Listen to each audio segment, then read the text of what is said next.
Are you familiar with the unary plus operator?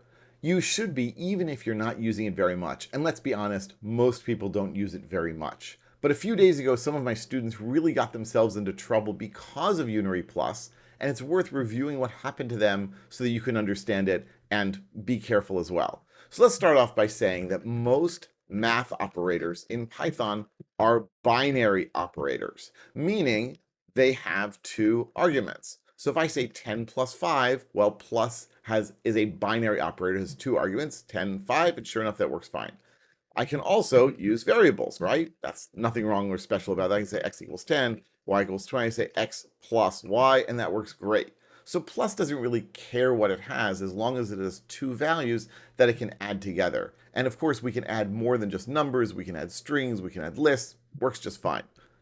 Well, there is also a unary minus operator, and it reverses the sign of whatever is to its right. So if I say here minus x, what happens? Well, the unary, and that means it has one argument operator, looks to its right, it sees 10, and it returns minus 10. I can even do minus minus x if I really want to be a little silly, and I get 10 back, because the first minus reverses whatever's to its right. The second minus, which is to its right, reverses what's to its right, so we get minus 10, and then we get 10 again.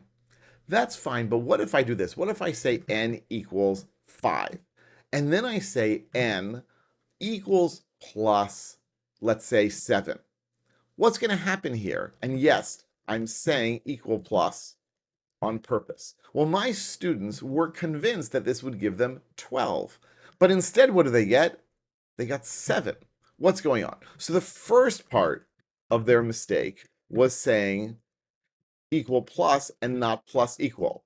The plus equal operator takes the value on the right, adds it to the value on the left, and assigns to the value on the left. So if I had said here something like, if we do, I don't know, m equals 5, and then m plus equals 7, sure enough, m would be 12, because here we're saying basically n equals m plus 7. But that's not what my students did. They made a mistake. They said n equals plus 7. So how did Python understand this?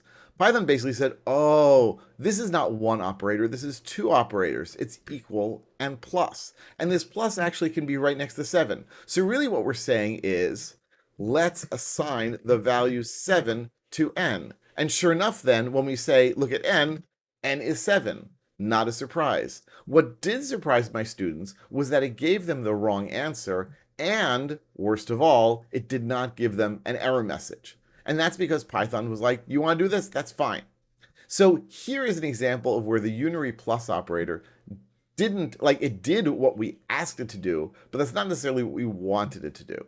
Where do we use the unary plus operator? The answer is almost never. I've always wondered why it's in the language, but it's there because, first of all, it's sort of the mirror of the unary minus, although, again, not so useful. It is also true that if a class in Python defines the unary plus, defines dunder pos, so if I say here class, my class, and I say def dunder init, self x, I'll say here self x equals x.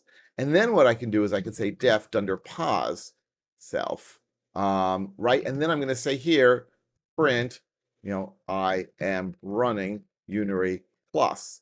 And I'll return here, I don't know, self.x times 100. This is, of course, a very silly example. So if I now say m, let's do, my object equals my class of 10. And so if I now say my object, I get this object. But what if I say plus of my object? I get 1,000, and it prints I'm running unary plus. So if you really, really want to implement this on your own classes, you can. Very few classes do. You are unlikely to use it. You are much more likely to encounter the sort of problem that my students did, and here we are with this video. I hope this was helpful and informative. Let me know what you want to learn. Let me know what you think. Let me know if you've ever encountered this problem before. I'll be back real soon with lots more about Python and pandas and everything in between. Thanks for watching. See you soon.